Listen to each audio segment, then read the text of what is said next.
कैची कहाँ पर रखे हो?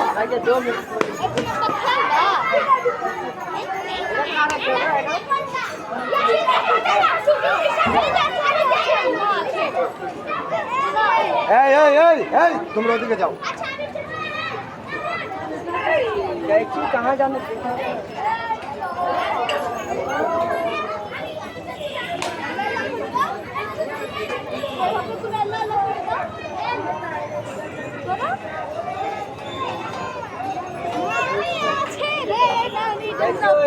भैया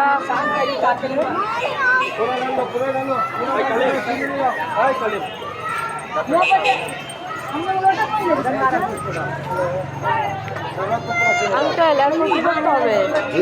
এরপর কি করতে হবে? এরপরে নিয়ে নেবেন পোর্সেল। হ্যাঁ যেভাবে বলছে এভাবে নিয়ত করে নিয়ে নেন।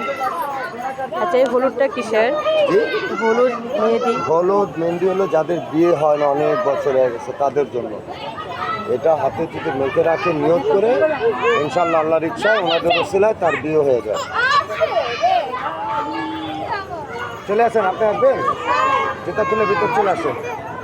এখান দাঁড়ান, ধরুন চুরি বাগে করবেন, এখন আলাদা সুরা করবেন কিংবা ফুল করবেন। এই কেচিরও জলদি লেখাও। ভাই এটা কি ডান হাতে মাখতে হয়? ডান হাতে? আপনি নেবেন কোনটা? হলুদ মেহেন্দি নেবেন না মিষ্টি নেবেন কোনটা? মানে আপনি কি হলুদ মেহেন্দি নিতে চাচ্ছেন? যে কোনো একটা। মানে আপনি কি কাজের জন্য নিতে চাচ্ছেন এটা বলার আগে। এটার জন্যই আপনি ওইটাই নেন। ওটা লাগে অর্ধেক হাতে মেহেন্দি হলুদ লাগায় নেন, মোবাইল রাখেন আর অর্ধেক হাতে उधर आगे से कहीं पे देंगे, अब कल बैठ कर